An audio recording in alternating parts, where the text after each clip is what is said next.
Ladies and gentlemen, my dear ones, listen to me. Come close, lean in, and hear me well. There is no perfect parent, no, not one, but there is love, there is patience.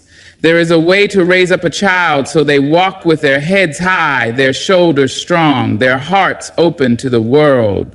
Ideal parenting is not in the grandness of things. It is not in gold coins or silken robes. It is in the hush of bedtime stories, the firm hand guiding small feet across a room, the whispered prayer over a sleeping child. It is in the eyes that say you matter long before the world tries to convince them otherwise. You see, a child is not clay to be molded, not stone to be chiseled. A child is a garden, wild and free, growing toward the sun, and you, dear parent, are the keeper of that garden.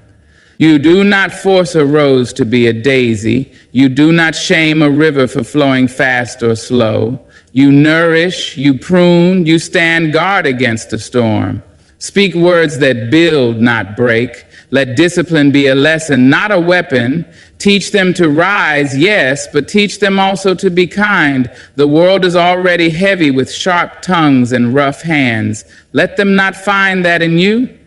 My dear ones, listen closely, for this is the foundation upon which all else stands. Before the lessons, before the rules, before the guiding hands and the gentle, or not so gentle, corrections, there must be love. Love first, teach second.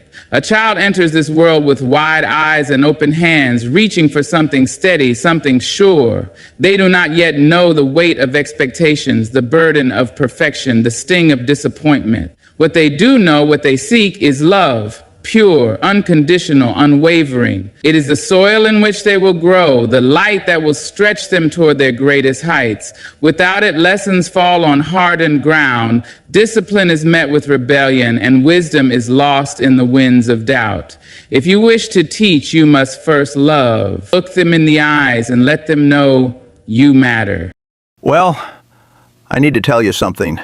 Something I wish I could tell every young person who's putting off investing. Every person in their 20s or 30s who thinks they have time. Every person who's waiting for the right moment to start. You're making a mistake.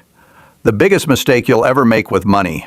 And 20 or 30 years from now, you're going to look back and desperately wish that you had started earlier.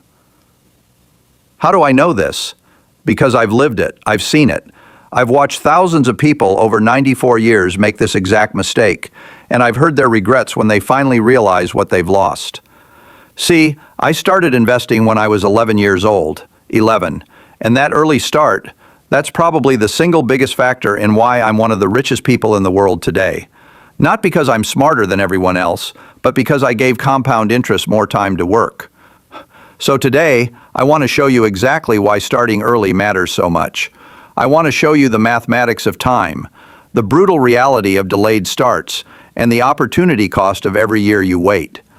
This isn't going to be comfortable. Some of you are going to realize you've already lost years you can't get back. But that's okay, because the second best time to start is right now. And understanding what you've lost will motivate you to stop losing more. So let's start with the most important concept in all of investing.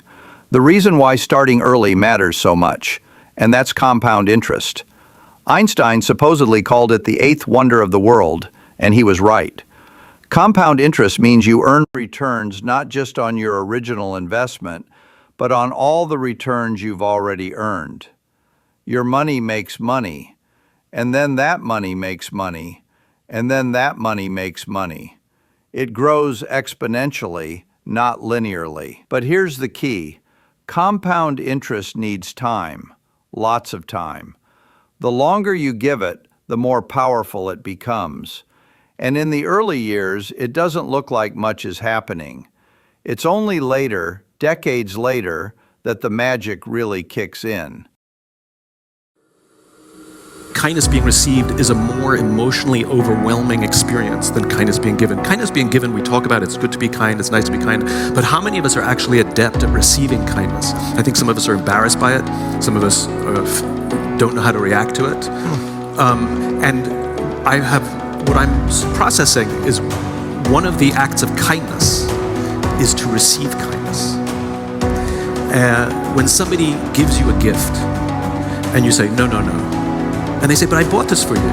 And you say, no, no, no. It becomes rude to reject the gift at some point. And at the end of the day, to simply say, thank you, it makes the other person feel good. So even if you're uncomfortable by the compliment, the gift, the act of kindness, the act of warmth, the act of generosity, there's a great act of kindness in the reception of kindness as well. Because what kindness is community. It's the forming, it's the foundation of community. And so we have to remember community is both ways. I define community as a group of people who agree to grow together. And so if we agree to grow together, that means kindness must beget kindness, and this is where trust comes.